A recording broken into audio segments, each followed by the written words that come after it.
is Ethan Tingler, front tire changer for the 3-car Austin Dillon. You're listening to Back of the Pack podcast on Fantasy Focus. Hell yeah.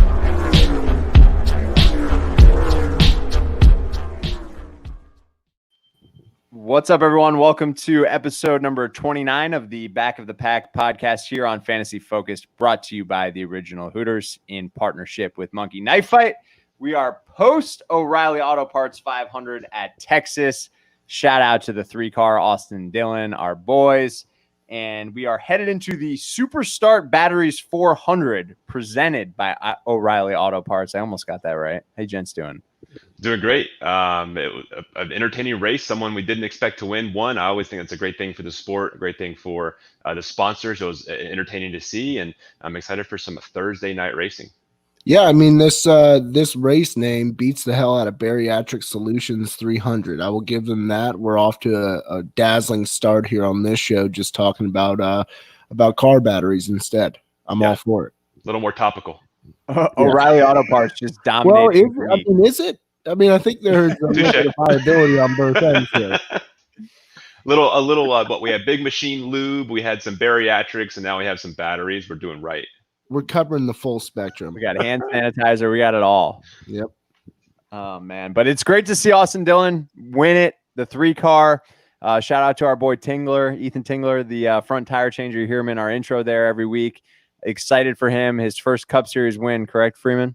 Yeah, he's on cloud 9. Big W for our buddy Ethan. He as a part of the RCR team, he partakes in multiple races on a regular weekend schedule. So he's won in the Xfinity Series and other lower series, but as a Cup tire changer, this is his first W. As we saw, he had a blast on Instagram. We exchanged a couple messages. I was excited for him, and I think you even reached out too. So I'm really excited for Ethan. Hopefully it's the first of many wins, and hopefully RCR can kind of reclaim some of that notoriety they had with Dale Earnhardt Sr. in the 3-car and winning on a weekly basis. So excited to see all that happen. Yeah, in a race like that too, where you had as many cautions as you had, it's so important to have those quick pit stops. And I didn't get the chance to meet Mr. Tingler, but it is fantastic that y'all are on a friendly basis with the gentleman who had a big stake and a win for NASCAR Cup Series. So, yep. I mean, all shout outs to that team at RCR. And you said it, Bucky. When it comes to the win, there was a lot of restarts there at the end, and a lot of individuals would say maybe the first 2 races that Austin Dillon won, the Daytona 500 and the Coke 600 in 2 different years, were maybe the races fell into his hands, a little bit more given to him. While I wouldn't agree with that specifically, I think this one was hard earned. There was a number of cautions. He had to, beat the best in the sport on 2 less tires, and he held off his own teammate to bring home a 1-2 finish for his team. So a big weekend for them. RCR again was a name that resonated within the sport on every single weekend. Now it's hit or miss. I think they're starting to climb that mountain again, especially with the support of Chevy and becoming a bit more fast on the track. For sure. And I think you hit the nail on the head when you said it's good for the sport to see someone different win like that. I mean, because for a while there, it was getting a little dicey with Harvick and Hamlin going back and forth so much. So to see his teammate there in the top 3 as well with Reddick, and then went Logano, Kyle Busch, and then Harvick. But Eric Jones, again, with another strong finish. We've been talking about this guy a lot. He finished in the 6th spot, continues to push for strong finishes in terms of DFS. I know he's typically not a DFS driver on Monkey Knife Fight, but if you're looking for those like middle of the pack guys that are reasonably priced on DraftKings or wherever else you're playing, Eric Jones is a good guy to target. I agree 100%. And when you're looking at kind of the rest of the top 20, a couple of other folks that stand out for some prime finishes, we have our buddies Bubba Wallace and Michael McDowell, the 2 new best friends from the All-Star race, finished 14th and 15th respectively. So, top 15 finishes mean a lot to those teams. They don't talk in top 5 and top 10, they talk in top 15s just because of, their equipment being a little bit lesser than that of others. And they definitely overachieved. When we talked about initially new drivers winning, it's also good to see new drivers in the top 15, top 20. We had Custer win last week. We had Austin Dillon win this week, and I would love to see this trend continue. Really, what I'm trying to figure out is how many more new winners will win before Kyle Busch wins. Like that should be a prop bet, and I want to take it. Well, here's a question for you, and this is an honest question. I don't really understand how they're doing the random poll for the starting positions here. So I was under the assumption that with Austin Dillon scoring the win there, he'd be in the top 12, but he's still in that second prong. Are they just using overall standings for that? Where's Dylan starting? 16. 16. Okay, so the top is it the top 12 or top 14 being in that first rung? I thought it was top 12. Okay, so the top I 16 think make it's the top playoffs. 12. Yeah, because you see Busher there. Yeah. So I'll need to confirm and double check on this, but he's in the playoff grid. But when it's pure points, he's outside of that top 12 and 16 bracket, which is why he's a little bit further back. So unlike the playoff grid, which he is locked in by virtue of his win, they are not going off of the drawing based on the points or for the playoff standings. It's Yeah, dual pure point standings. play. Yeah, Yep. yeah. So Gotcha. the pure points play has him higher in this, lower in the standings rather. Where when you see the points that NBC and Fox broadcast, it shows him, with a win in the top 10. So that's a little bit of a difference. Sure. I had to dig that out of my brain a little bit. So that's the one thing that, as a virtual racer, it's really just drove me up a wall because I don't understand the point calculations for the playoff grid. Yep. But I do understand that your standard standings for the season are aggregate based on where you finish throughout. Exactly. So yeah, I gotcha. And you would have absolutely hated the old points system in NASCAR. So of recent, they have really simplified it for the better. When I was, first coming into the sport as a kiddo, trying to understand the point system, it was impossible because there were so many different things you got rewarded for. There wasn't, now the last place person gets 1 point, the first place person gets as many points, as there are cars 44. in the field. Yeah. Exactly. So there's 40 cars, 40th gets 1. First gets 40, and then there's different points for stage finishes. And in the past, it was much more complicated. Points positions 1 through 10 got a different point scale than 10 through 20 and 20 through 30. You got a point for leading the most laps. You got different kind of points for leading at halfway. It was just a mess. So it was just very convoluted, if you will. But now it is very simple. There's no BS about it. You get points for finishing the race in your position. You get stage points, and you get different kinds of playoff points for winning a stage. So we've been talking about this a little bit more about having some NASCAR 101 topics. I think that breaking down the point structure and how it's changed over the years to be more fan friendly, maybe one of those first things that we shared through the Fantasy Focused account. Yeah, we need that because I still get confused every time I look at the point standings. That actually was really helpful to me. Just that little blip there. Yeah, and it's about being presented in a concise fashion, right? I'll go on for 2 hours about the difference in 10th place points and 11th place points. But if we can have the very broad picture and just break it down simplistically, it's very, very easy to understand. It's just a matter of, I don't know why NBC or Fox or NASCAR just does not take that extra time to explain some of these small components. If you watch an F1 race, the broadcasters are appeasing the avid fan, the new fan, and the every fan in between. NASCAR has not been catering to that new fan as much as they were at the beginning of the pandemic. So, I wish they would kind of re-engage on that side. Yeah, I'm with you on that. And speaking of the pandemic, I am curious to see now as live sports are coming back as of Thursday night even. I find it interesting that they axe a Sunday race. I don't know if they officially axed it or if this was pre-planned. I doubt it was pre-planned, but so this race will be on Thursday evening instead of on Sunday, correct? But Major League Baseball opening night is Thursday too.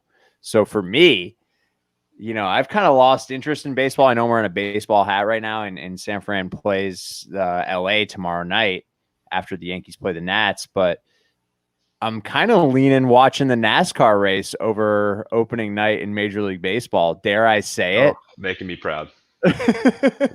Look, man, they got 50 or 60 more games. So yeah, I'm good sitting out opening night. Here's the thing. In baseball, you're watching one player throw a ball to another player, and there's two people that can interact at any given time, right? The catcher and the thrower, the batter and the base, whatever. I think there's two people in play in baseball at any given time. In NASCAR, there are 40 cars on the track. going 170 miles an hour. Like there's so many different things that happen. It draws my attention much quicker. I love going to a baseball game in Wrigley Field, but you're not going to catch me watching baseball over NASCAR on a Thursday night. Yeah, unless it was Tampa Bay. If Tampa Bay, my team, was playing tomorrow night, I would be engaged. You know the picture-in-picture where you get the big picture and the small picture? Do they still do The that? big one's NASCAR, and the extra small one would maybe baseball if you're lucky. Do you remember how cool that was when that feature first Dude. came out, like on our parents' televisions? Oh, Yeah, man, but those then- big fat ones. No, but the problem was my dad, Jan, he'd figure it out, and then he would never know how to turn it off. So we would just have a perpetual PIP going. So like even after the games were over, you'd have like Oprah on that shit. Oh man, that's More to good. watch. Yeah. Freeman, any additional thoughts to recap Texas overall? Yeah. I mean, we've been so high on Almirola, guys. Like, he's someone who's starting first, second, or third every damn weekend, it seems like. And he had a pretty strong showing in the first stage, but he comes on the track and the first thing over his radio is I have a soft brake pedal. And what he was saying is, when I push down on the pedal, I'm not getting anything. What happens is that brake pedal fluid could have boiled, it could have leaked. Something was preventing him from using his brakes appropriately. You have to pump it multiple times to get the feeling in it, and that over that first, second stage really impacted his ability to perform. Once he lost a little bit of track position, he kind of got stuck back there and mired back. But like Almirola does, he since the pandemic started, he prevails and has a top 7, top 10 finish. I'm waiting for him to break through. So again, between him and Blaney, those are two guys that I'm going to be riding every week for a straight up win bet because they are due for a win. Even if it takes 3 or 4 weeks for them to take a W home, we're still going to profit if we use a unit every single week. So those are my two medium to long shots that I'm focusing on based on their recent success. But one thing that I've seen a lot of folks talk about on social media is kind of the lack of raciness, if you will, from the track at Texas. It's a pretty common groove. It widened out a little bit, but with these newer surfaces that are not as wear and tear on the rubber like Indy is or some of the other tracks, doesn't create that much of entertaining racing. So as this track ages, expect that racing to get better as it eats up those tires more. But really, what the kind of short-term solution is to that is that PJ1 compound and the tire dragon. So when you see that stuff on the track, the reason they're doing it is it's for our entertainment, because if it wasn't for those compounds and components, the race would be even duller. So I'm looking for some innovation in that space. Let's age these tracks a little bit quicker, maybe put some acid on them, do something to this track to make it so it's not just a slick blacktop. Give it some character. Right. Let these racers race instead of just driving a car in a circle. They should start pouring Busch Light all over these tracks.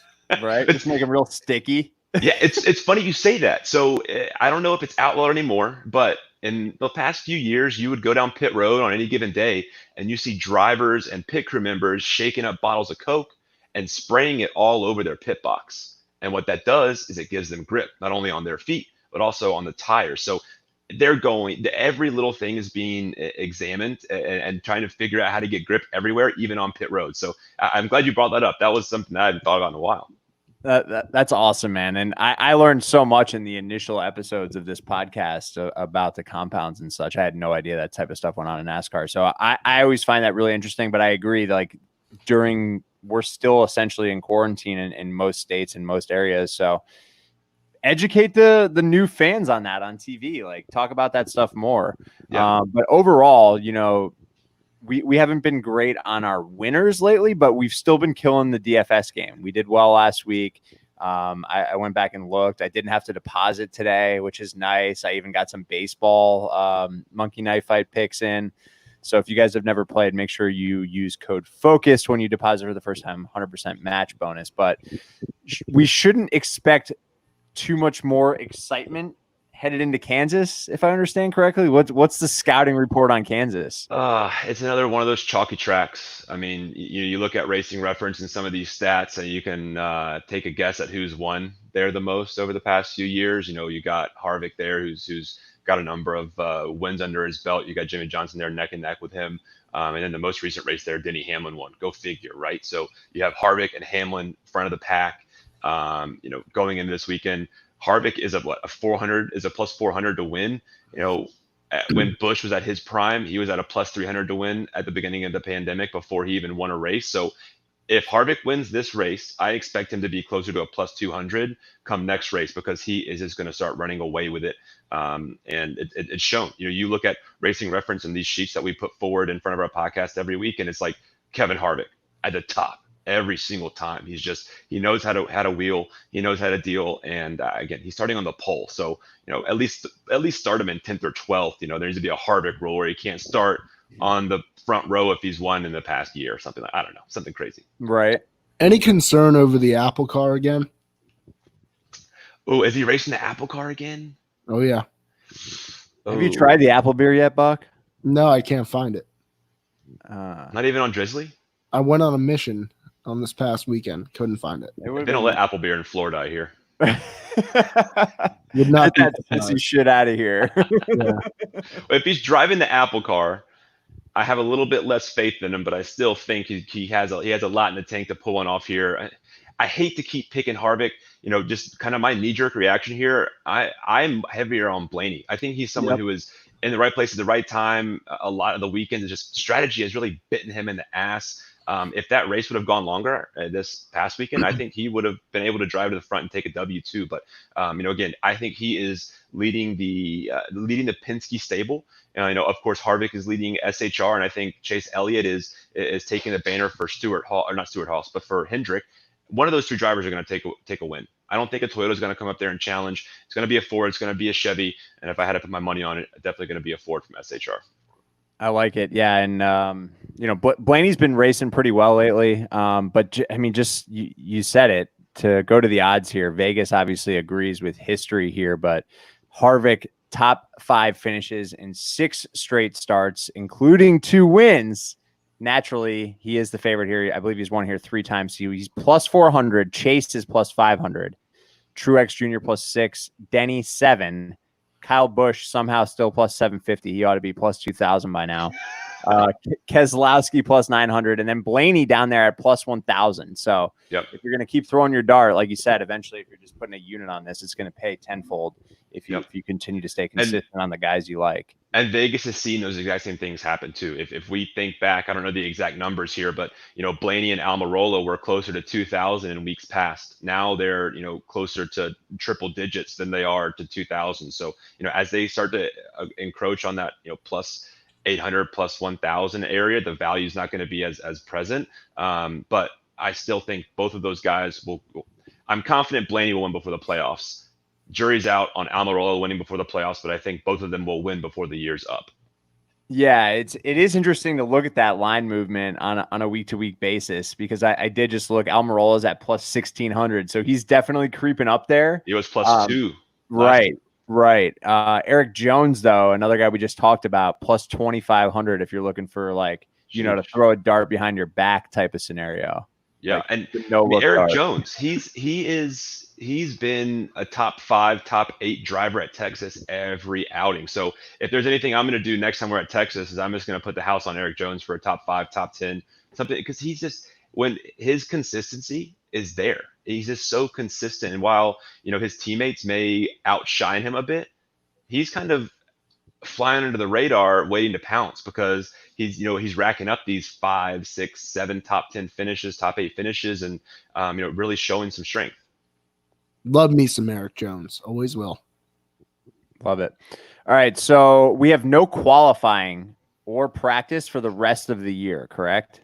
You got it right. So announced today, I believe, if I'm not mistaken, no practice, no qualifying for the remainder of the year. So, the first thing that comes up when we think of that is, well, how is that going to impact the playoffs, right? So, NASCAR executives have mentioned that they're looking into some new options to quote unquote randomly draw the qualifying order come playoffs, just to mix it up a bit. But of course, the focus will be on getting those top 16 playoff drivers at the front of the pack, no matter the random drawing order. Because like we said, if you go off straight up points, Austin Dillon does not make the cut.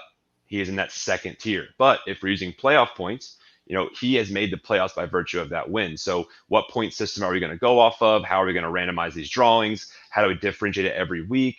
It needs to be fresher. I hate seeing Almirola starting top 3 every weekend while you have his teammate in Clint Boyer complaining about how he's starting 28th when his average starting position is 16th. So it's hard. It's really hard to be fair. But again, everyone at every point in the way, someone's feelings going to be hurt. So you just got to deal with it.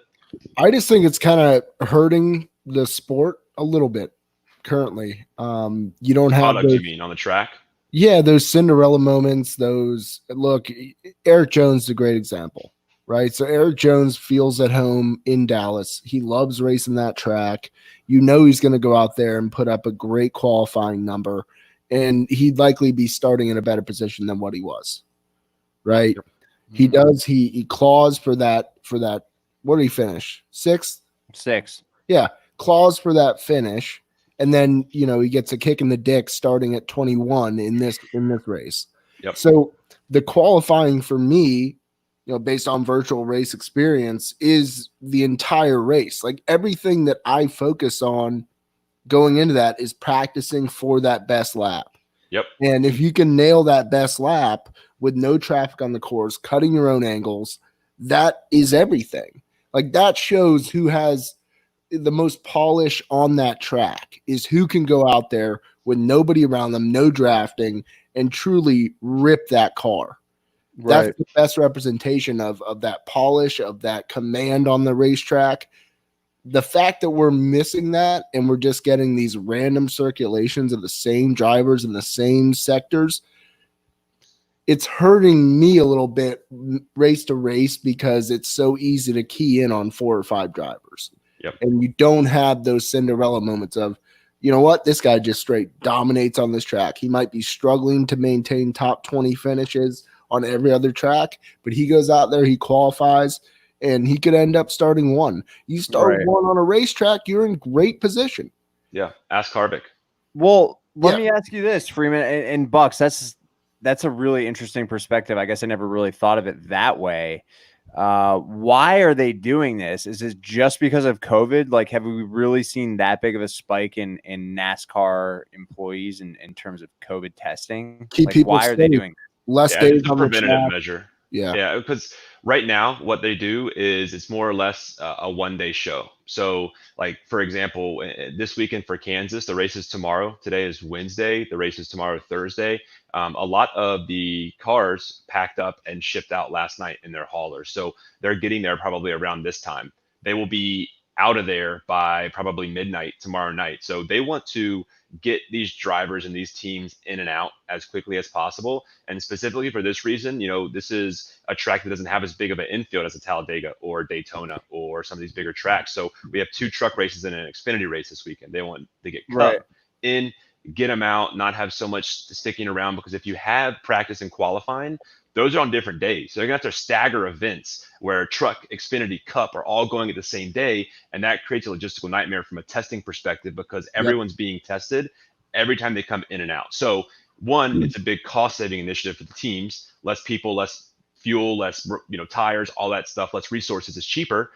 But at the same time, to play devil's advocate here, Bucky, this may add entertainment value to the sport, because the Kyle Busches and the Kevin Harvicks don't have the opportunity to utilize their engineering to improve their car better than the other drivers. So I believe qualifying would be beneficial to add back to the race.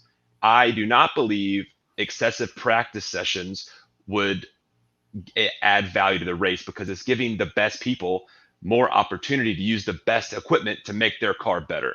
So I like the disparity it's creating without practice. I think we should have qualifying. It should not be randomized, but there's somewhere in the middle that we can compromise, and I think NASCAR is trying to work on that. As an up-and-coming virtual driver, I will disagree with you adamantly. I believe that it's all about you, that car, those tires on that track for that qualifying lap. Say it's so sexy.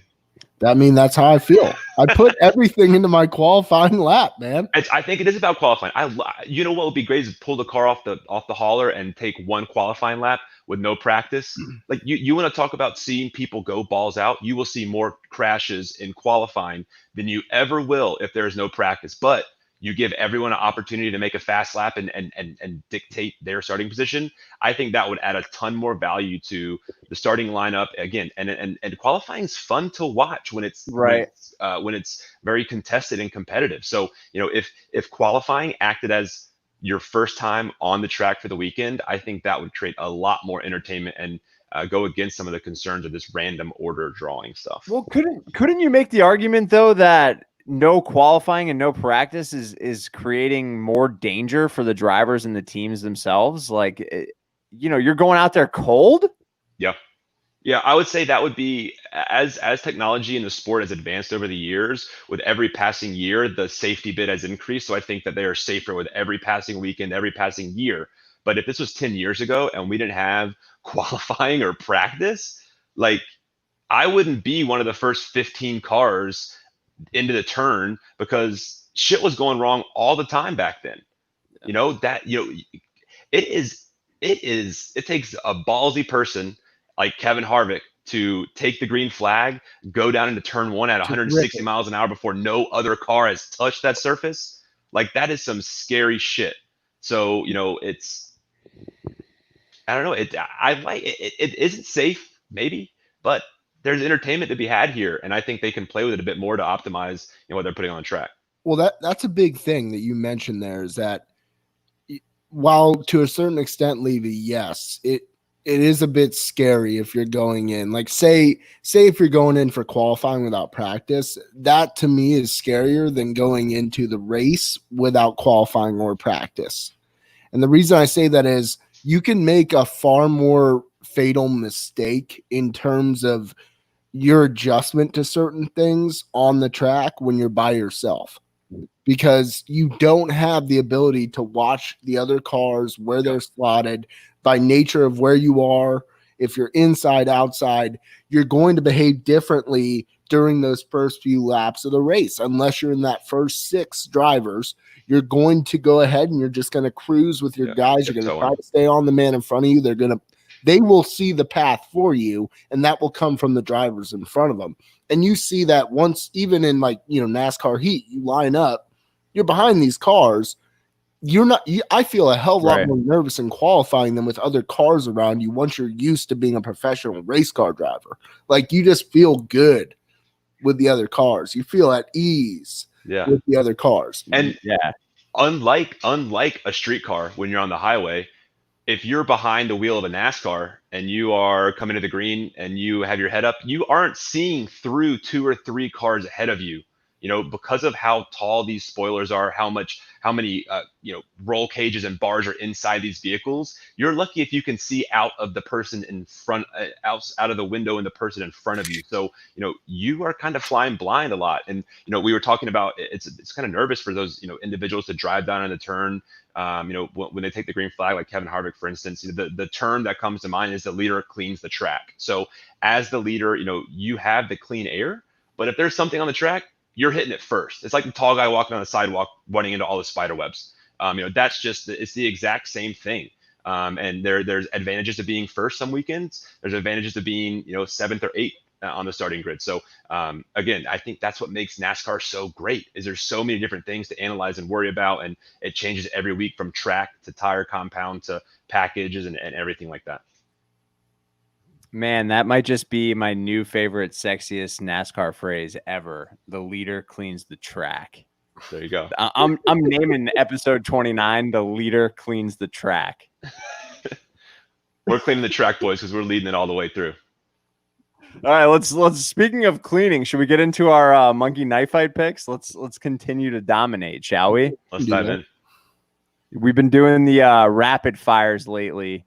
Rapid fires, our hit ratio is much higher here. So again, if you guys have never played on Monkey Knife Fight, Bucky's going to share his screen here if you're watching on YouTube. Victor, what's up, man? And if you never played with us on Monkey Knife Fight, make sure you use code FOCUSED when you deposit for the first time for a 100% match bonus. And let's get into it. So in terms of fantasy points, Bucky, how do we accumulate points on the old Monkey Knife Fight? Very simple. Every lap led 1/10 of a point. You finish first, you get 20 points, second 19, third 18, and it goes all the way down for 1 point at 20th. So it's extremely simple to understand. Two basic types of picks.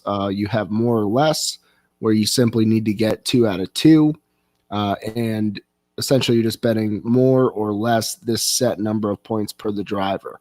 But I know, Freeman, you had some for the rapid fire segment, correct? Yeah, rapid fires have been our go-tos over the past few weeks, and really helping us stack up some bucks here. So this is the first one that you had down here. We have, and these are the rapid fires. So this is actually a one-on-one, but you must get 2 out of 2 correct in terms of who you pick to win in that one-on-one matchup. They also have some versions of 3 out of 4, as well as 3 out of 3. So let's go ahead. Let's dive right into it here. Freeman, who do you have on this pick here? You have Ryan Blaney actually receiving plus 1.5 points over Chase Elliott. Where are you thinking here? Yeah, 1.5 points for Blaney over Elliott is a lot. That's 2 positions. That's 20 laps led. 16 laps led.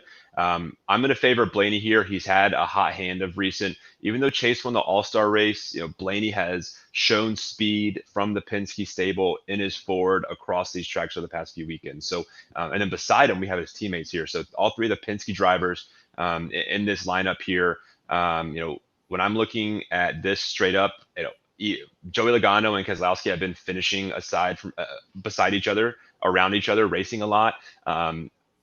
Just because he has the benefit of the half a point, I think it is. Yeah, I'm gonna go with Slowey here. What are we doing? Going with Slowey. Yeah, I'm gonna agree on both of these picks for sure. You guys know I love some Chase, but 1.5 points in fantasy racing points is a lot of points. And Blaney is, starting in the 4th position in comparison to Chase back at 11. And I'm going to go with Logano over Kez as well. Those are like 2 of my least favorite drivers on the circuit. But I'm going to go with Logano. I'm back. You got a wardrobe change. I'm back on Slowey Logano. Okay, let's go. That was the fastest Slowey hat grab ever. True. I'm lightning quick. I'm just huge. All right. I'm going to go with the $10 here. I feel pretty good about this one. So that's 10 to win 30 if you get 2 out of 2. Blaney, Logano, my guy. Always been my guy. I don't know how that guy's your guy, but whatever. She's my guy. Just let me have my guy. All right, what's our next one? Do we have this next one is... Yeah, let's do all the rapid fires. Start working 2 out of 2. Them. Yeah, we're gonna do Harvick versus Truex and Hamlin versus Busch. Yeah. So while we all are very high on Harvick and we know he's a favorite going into it, to further support our reasoning here on some early points, look at the starting lineup. You have Kevin Harvick and Logano in the front row, and you have Almirola starting 3rd, which is the inside of the 2nd row. If the inside lane is favored at all, you better believe Kevin Harvick's going to start on the inside, and he will get a great push from Eric Almirola and get a good start to the race and have a, I don't want to say an easy run at some laps led, but he's going to have a more realistic shot at leading that first stage because of his teammate being behind him, pushing him to that lead. So with Harvick here, I'm gonna favor him even with 1.5 points. I would take him with 2.5 points over Truex. I don't know where this dude's been. I forgot he's even in the race sometimes. He's crashing out and he's just in the Bass Pro Shop car hanging out back. I don't know where this guy's been. They do. I mean, Bass Pro Shop offer Uncle Buck foods. So just want that known. I stand with Uncle Buck. So you're going to pick him because of that? No. I'm going to go Harvick because this is like the toughest one for me, right? Because I have Busch Light and then I have Uncle Buck's various snack arrangements. That's tough. I mean, you get Uncle Buck's chicharrones, which are fantastic. Sounds like a powerful brand. Uncle Buck's is definitely a powerful. I mean, some might call it the most powerful snack brand that is only available at one purveyor. You should get Truex to ride to drive an Uncle Buck's car. That'd be fresh. I mean, I think it's under the umbrella, so it's implied. But if I could just get like a side emblem of Uncle Buck's, I'd be happy with that. What do you think, Levy? You going to go against this? Yeah, No. This is actually like easy for me. I feel really confident about this. It's a trap in terms of Harvick over Truex. You guys know, yeah, I'm not a Truex guy at all, and Harvick starting in that pole position, man, like he's going to jump out and lead some laps, and for me, I mean, who's been missing longer, Kyle Busch or Truex Jr.? I'm not sure, so I'm gonna go with Denny Hamlin with ease here. I agree with that. In one of our next rapid fires, you'll see a kind of a hedge on one of the 3 or 4s with Denny and Kyle. But the good thing about these rapid fires is you get the opportunity to do that and hedge your bets with some of these, 2 out of 3 and 3 out of 4 contests. So I feel more confident about Hamlin winning outright in that situation. But just to cover our own ass, we have a couple different options later in the Monkey Knife Fight drawings. So we doing this one? 3-way. All right, here we go. So here's exactly what I was talking about. So this is a 3 out of 3, I believe. There's a 3 out of 4 with a very similar lineup. So with this one, I'm sticking to my guns on the outside rows, or columns rather. But I'm going to flip here and go with Busch in the middle for this 3 out of 3. And again, the outside columns were something we felt confident together as a team. What do you guys think about the middle? You trying to mix it up, or feel more confident about staying with Hamlin? I'm more confident with Hamlin. Is it a point I actually and a half am or too. a half a point? It's not just that it's a half point. I'm just curious. Here's the thing: this is one of the opportunities to hedge your bets, or we can double down, boys. So if you guys feel comfortable with Hamlin over Busch here, let's take him and let's see what happens, because you guys will win. This will win twice as what I would have, from the hedge. Right. I guess my advice for hedging in this type of scenario would be if this was a 3 out of 4. Like I feel like ultra confident. Next. Yeah, that Hamlin is just going to mop the floor with Kyle Busch, and for that reason, yeah, I'm fine with Blaney over Chase, especially with the point and a half. The point and a half is the difference maker for me there. If it was even, I might lean Chase, but yeah, for me, if all things are equal, I mean, a half a point basically for Hamlin and Busch. Give me the plus a half a point. Yeah, I can't go with Kyle Busch. He's just, the guy's non-existent on the track right now. He's gonna show up, man, and we're gonna all be called our pants down. So he has to eventually. He always does, man. He always does, and he hasn't had a streak like this in a while, but everyone's due for one, and it's a matter of how you climb out of it. And I think he's well on his climb. But let's exercise some of that hedge activity on that 3 out of 4. There should be a rapid fire up there. One more. Oh, gotcha. Boom. All right. So rewind 30 seconds, and I said the exact same thing. Let's go with Busch here. Yep. Okay, I'm fine with this on the 3 out of 4 hedge. Yep. There we go. That makes sense. That's how you hedge like a true degenerate. That's the pro hedging. We might as well work for a hedge clipping service. What are we thinking about the other ones? I'm feeling right about Harvick over Truex and Blaney over Elliott. Like those are my tried and true picks that I don't have any hesitation about. Are you guys still feeling Slowey over Kez? I think Joey has to have a good race, and I also think that Kez is always going to be lurking, but we've seen when Joey's in control, he has an opportunity to stay near the front of the pack. So what I believe here is 2 and 7, very close. I mean, there's not much in between those two starting positions. And honestly, Joey tends to start races well when he's up in the top 2. So I would expect him to be hanging with Harvick. I wouldn't be shocked at all for him to get a bump, but at the same time, you're absolutely right with Almirola behind Harvick. I mean, I think if Joey can have some good traction and not make the boneheaded decisions that have kind of found him lulling towards like that 15, 16 to 20 range that we've seen in recent races, I'm fine with it. I mean, I would be fine with stacking a Kez here, but the difference maker for me is the 0.5. But really, that's a crapshoot anyways. So I don't mind hedging it with Brad and with Kyle here, the two most hateable characters in all of NASCAR. Awesome. Before you jump on this one, Levy, to add to the situations here, I know initially we said ideally Harvick gets that push from Almirola, right?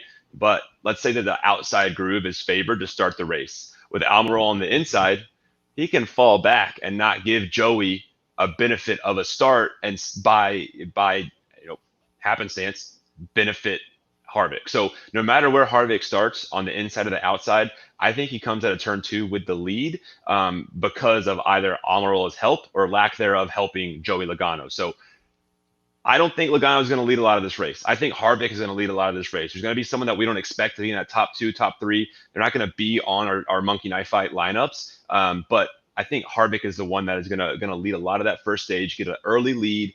That first stage is, I don't even know how many laps it is, probably 40 to 55 maybe. That's 3 to 4 easy points for the Harvick, for Happy Harvick. So I'm high on Harvick. I still kind of want to lean towards Logano here, even though I don't think he's going to be in the front of the pack. But I'll concede here, and we'll go with Kez. Look how happy that man. All right. Yeah, he is happy, man. That's his nickname. Just dominating Happy in 2020. That's right. Actually, for me, like Grumpy Kez.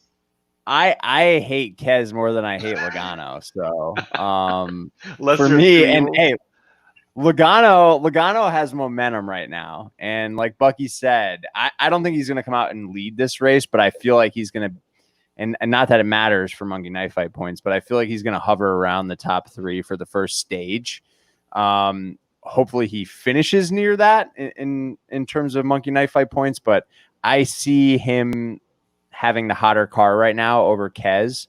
And we know Kez is always going to be lurking in the shadows, but I'm gonna go with Joey. He's got the half a point is a difference maker. All right, I mean, I have no problem. Obviously, I'm wearing the hat, so. But I'm on board with Harvick. I think Harvick is going to lead a lot of laps here. Agree, and it's cool to see the power change here. So Blaney's relatively new addition to the Penske team, and I think in the next year or two they're going to be going to him for the insights, where in previous years Blaney had been going to Joey and Brad for insights. I think Blaney his stock is on the rise, and he's going to be someone to keep an eye out for at a lot of different tracks. Absolutely. All right, so we're going to finish up with something juicy here or what? Yeah, we're going to finish up with the Bucky Pack of Double Tall Boys. Is this the 100X? Big tall boys. Yeah, this is a monster.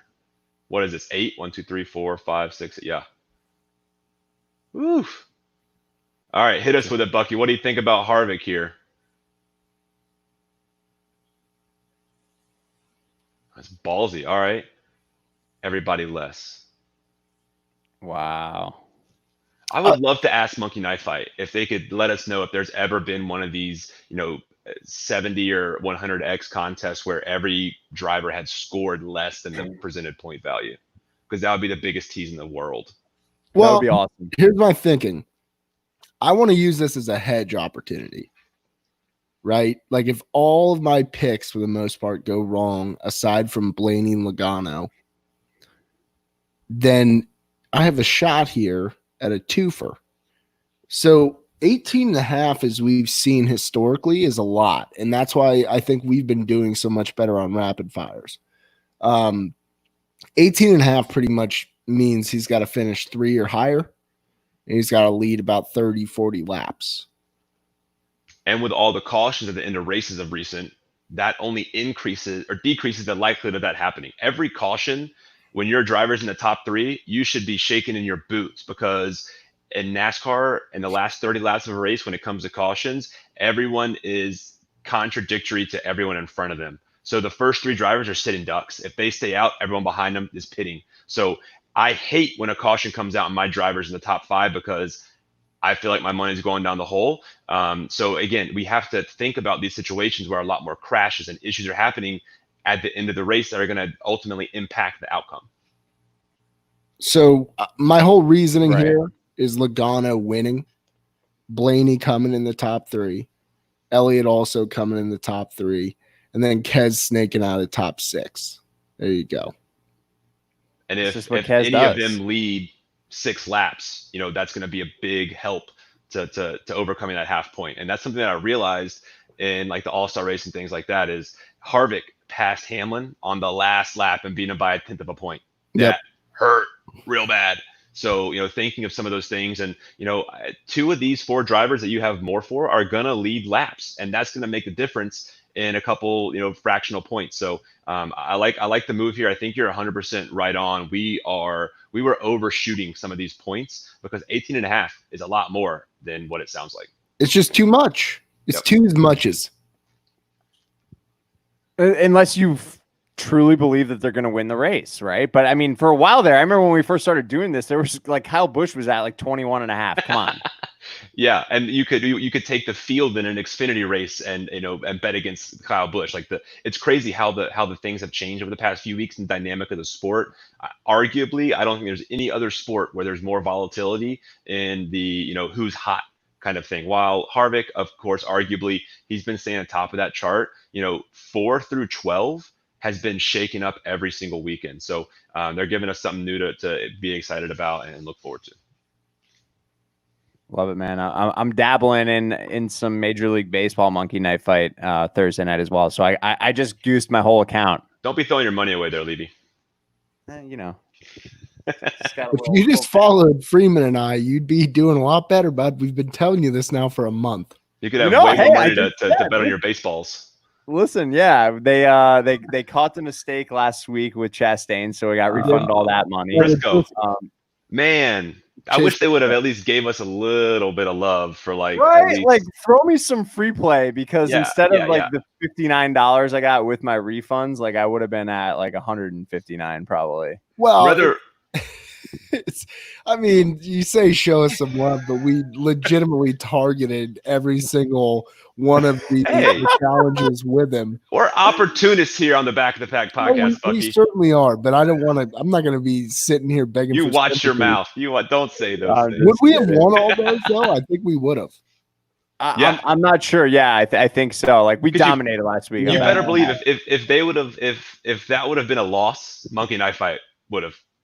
They would take the money, right? But it was because there must have been some kind of issue in the number lineups of their database. Like Briscoe isn't anywhere near the Cup Series yet. It's going to be a while. So I thought it was Chastain. Yeah, it was Briscoe. You're right. So it makes sense why they did it. We can be salty because we want to make money and we want to we want our best to be right. But I think Monkey Knife Fight did the right thing. No one gained money. No one lost money. Good on them. Yeah, no doubt. We're gonna get them this week. We're gonna hit the what did you call it? The Bucky pack of tall boys. Oh, Bucky pack of tall boys. Oh, there we go. All right, what are they going to put out a 200X? I mean, they had a 50, then an 80, then 100. Like, there should be one to predict the top 10 for $1 million bones, position for position. Agreed. It's a good contest idea. I like that. Yeah. What do you think, Victor? Could you pick the top 10 in any given race at least once a year like that? I mean, can you imagine doing that? Like, that's what are the chances? That is the future of fantasy sports as it gets closer and closer to gambling and legalized in certain states. You'll be able to do crazy props like that. So I'm all for it, man. I want him to be in the stands. I want to be able to sit in turn 4 at Daytona, and in front of me, I have an iPad that's a part of the seat, and I can just spend all my money gambling on the tracks running or on the cars driving around me. I see it. I can't wait for it. Yeah, dude, I'm with you there. I can't be in an environment like that. That's not good for me. Like we'll FaceTime you. Yeah, it sounds awesome, but in reality, like you have a couple of those big brews at the track, or some of these tracks. Apparently, you can even bring your own booze in or your own beer, right? Your own cooler, That's a dangerous thing to be able to swipe a credit card and make a bet like that. Oh, guess what? Freeman and I will keep you well informed on the Instagram, brother. Like we're just gonna be out there doing a lot of big things. Yes. Oh man, big things for us. All right. Well, this has been fun. Enjoy. Who you got winning the race? Oh, the win itself. Okay. You guys go first this time. Yeah. All right. So I'm gonna give 2 picks. We're gonna have a chalky pick. We're gonna give our middle of the pack pick. Someone who, I've been talking about him the whole podcast. I think I even showed my cards really early. If Kevin Harvick doesn't win, I'm a Blaney guy. Blaney through and through. I think he's someone who, again, is at the right place at the right time. If it wasn't for a couple strategy calls at the All-Star race, he would be $1 million richer. If it wasn't for a couple ill situations happening, things not falling his way, he would have some trophies in his cabinet. So I'm looking for Blaney to take a W here, especially starting P4. Bucky. I'm going Joey Logs. Starting in the 2 slot, get shit done. Let's go. It's in a Ford too. I mean, that's not a bad pick. Fords are here to play, and we know that. And Toyota's definitely the lame duck now. So it's hard to pick against the Ford. But I think you got the wrong Ford, Bucky. Oh, I know you do. I know you do. I got Eric Jones though coming in on the backside.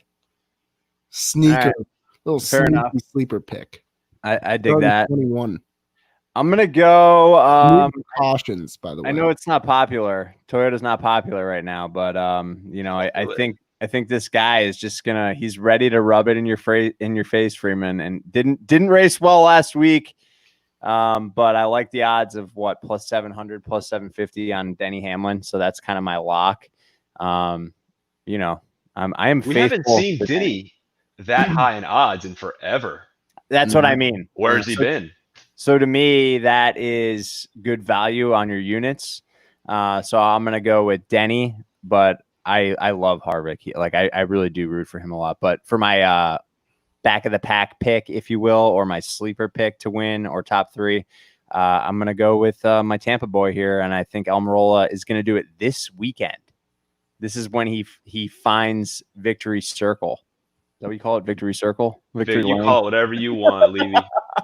Victory Circle, Victory Lane, whatever, because who Royal cares what it's called Buttress. as long as you make it there. That's right. He's making it. Tampa Bay, baby. 813. Dude, so Almirola, he has one win in this car, but I mean, here's the thing: is if he gets a W and Clint Boyer doesn't have a win for SHR, like he's going to be on the hot seat. Clint Boyer is someone who I think he's in a contract year. I'm not sure if he's racing with SHR next year, but a lot of those guys have things to prove, especially Almirola and Clint Boyer, because there's a lot of talent coming up in the Xfinity Series vying for those 2 seats because they are hot seats. So if either of those 2 drivers win in the next few weeks, I think their futures are solidified for 18 to 20 months. But if they're winless for the rest of the year, look for those seats to start moving around a bit, little musical chairs. Absolutely, man. All right, gents, coming at you live Wednesday night here on the 22nd. If you're watching this on the 23rd, the next day, make sure you get those Monkey Knife Fight picks in before we move that line per usual. Enjoy the Superstart Batteries 400 presented by O'Reilly Auto Parts at Kansas Speedway. Got it all in that time. Thanks for joining the Back of the Pack podcast / YouTube show here. Make sure you're subscribing and showing us some love. And you can find us on social media at BackOTPack on Instagram and on Twitter. Talk to you soon. See you guys. Joey dropping logs. It's happening in 24 hours, boys.